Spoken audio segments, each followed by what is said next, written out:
বিচারালয়ে সংস্কার নিশ্চিত করতে চেয়েছিলাম, পুলিশ প্রশাসনের সংস্কার নিশ্চিত করতে চেয়েছিলাম, সাংবাদিক ভাইদের সংস্কার নিশ্চিত করতে চেয়েছিলাম, ব্যবসায়ী ভাইদের সংস্কার নিশ্চিত করতে চেয়েছিলাম, ব্যাংকিং খাতে সংস্কার নিশ্চিত করতে চেয়েছিলাম।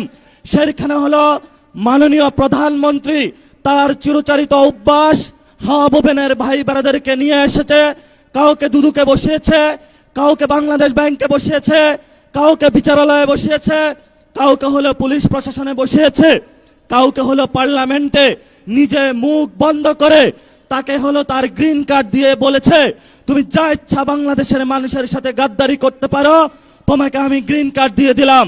এই যদি হয় জিয়াউর রহমানের সন্তানের ভবিষ্যৎ, এই সন্তানের ভবিষ্যতের সাথে বাংলাদেশের ভবিষ্যৎ যাবে না, যাবে না, যাবে না। বাংলাদেশের ভবিষ্যৎ যাবে উসমান হাদির পথে, বাংলাদেশের শান্তির পথ যাবে আমাদের ৭১-এর শহীদদের পথে, বাংলাদেশের ভবিষ্যৎ যাবে ২৪-এর গণ অভ্যুত্থানের শহীদদের পথে। যদি এই পথে বাধা হয়ে দাঁড়ায়, আমরা তাদেরকে প্রতিরোধ করতে প্রস্তুত আছে ইনশাআল্লাহ। আমরা সেই দিন শাহবাগে দাঁড়িয়েছিলাম, সরকারকে আলটিমেট দিয়েছিলাম, আমরা কালকে কাউরন বাজার যাচ্ছি, এর পরের দিন ফার্মগেট যাচ্ছি, এর পরের দিন গণভবন যাচ্ছি। সরকার কর্ণপাত করে নাই। আজকে আমরা পল্টন মোড়ে দাঁড়িয়েছি।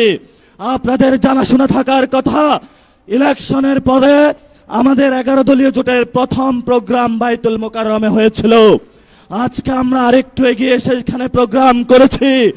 ইনশাআল্লাহ আমাদের এই মিছিল যদি সরকার সঠিক পথে না আসে, জনগণের গণভোটের রায় বাস্তবায়ন না করে, সংস্কার প্রক্রিয়া বাস্তবায়ন না করে, জনগণের অধিকার নিশ্চিত না করে, দ্রব্যমূল্যের দাম না কমায়, জ্বালানি সংকটের নিরসন না করে, এবং বিচারালয় থেকে শুরু করে সকল যে জায়গায় সরকার গুন্ডা সন্ত্রাসী হাওয়া ভবনের লোক বসিয়েছে, গণতান্ত্রিক প্রক্রিয়ায় সরকারের সেই প্রতিষ্ঠানগুলোকে জনকাছের কাছে যদি ন্যস্ত না করা হয়, আমাদের এই মিছিল পরবর্তীতে কাকরাইল যাবে।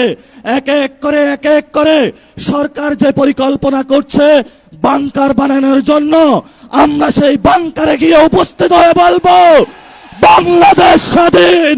সেই স্বাধীনতার আওয়াজ দিয়ে আমাদের এই মিছিল চলবে, আজাদির সংগ্রাম চলবে। আপনারা দেখেছেন পার্লামেন্টে আমরা যেমন ডিসিপ্লিন, রাজপথ ডিসিপ্লিন। সরকারের প্রশাসনের ভাইদেরকে বলবো আমরা এখানে ডিসিপ্লিন কায়দায় আছি, ভবিষ্যতেও থাকবো। অতীতে যেই ধরনের জনহয়রানিমূলক প্রোগ্রামগুলোতে কোনো কর্মসূচি আপনারা বাস্তবায়ন করেছেন, সেইভাবে যদি কোনো কিছু করা হয় আপনাদের সাথেও আমাদের প্রতিহত হবে ইনশাআল্লাহ। আপনারা আমাদের ভাই যারা মিডিয়া পাড়ায় আছেন, আমরা জানি আপনাদের যারা মালিকবৃন্দ রয়েছেন অনেক জায়গায় গিয়ে তারা তাদের আত্মসমর্পণ করেছেন, কিন্তু যারা সাংবাদিক ভাইরা যারা আপনারা আজকে এখানে ক্যামেরা ধরে আছেন, যারা রিপোর্টিং করছেন, যারা স্টাফ রিপোর্টার আছেন, যারা বিভিন্ন নিউজে এক্সিকিউটিভ পদে আছেন, আপনারা কিন্তু কারো কাছে মাথা বিক্রি করেন না, এটা আমরা জানি। আপনারা শহীদদের পথে আছেন, আপনারা আহতদের পথে আছেন, আপনাদেরও লড়াই জারি থাকবে। সচিবালয়ে যারা আছেন, আপনারা রাজপথে যে মানুষগুলো যুদ্ধে অবতীর্ণ হয়েছে এবার তাদের সাথে থাকবেন। সাথে সাথে যেই ব্যবসায়ীরা গুলশান অফিসে সিরিয়াল দিয়েছিলেন এখন আমাদের কাছে এসে কান্না করছেন, কান্না তখনই আমরা শুনবো যেদিন আপনারা গুলশান অফিসে লাইন বন্ধ করে জনগণের কাছে আসবেন, তবেই আমরা আপনাদের ওই দিন কথা শুনবো। তারেক রহমানের কাছে আপনারা বর্গা দিয়েছেন, সকল প্রোডাক্ট কিন্তু তারেক রহমান কিনতে পারবে না। যদি কনজিউমার বলেন, কনজিউমার কিন্তু আমরা। যদি ভবিষ্যৎ আপনাদের নিরাপত্তা নিশ্চিত করতে হয়, নিরাপত্তা নিশ্চিত কিন্তু আমরাই করব। ভবিষ্যৎ বাংলাদেশের যে আজাদী সংগ্রাম, মুক্তির সংগ্রাম, গণতন্ত্রের সংগ্রাম, জিয়াতন্ত্র থেকে মুক্তির যে সংগ্রাম, জিয়া ফ্যামিলিকে বাংলাদেশ থেকে, বাংলাদেশের মানুষকে জিয়া ফ্যামিলি থেকে উদ্ধারের জন্য যে সংগ্রাম, সেই সংগ্রামের সবাই ঐক্যবদ্ধ হবেন, রাজপথে থাকবেন, লড়াই চলবে দুর্বার গতিতে। আসছে ফাগুনে, বসন্ততে, আগামীর দিনগুলোতে দ্বিগুণ, তিনগুণ, চতুর্গুণ হয়ে ইনশাআল্লাহ আমরা মাঠে ফিরবো। সবাইকে আসসালাম। ইনকিলাব জিন্দাবাদ। আজাদি জিন্দাবাদ।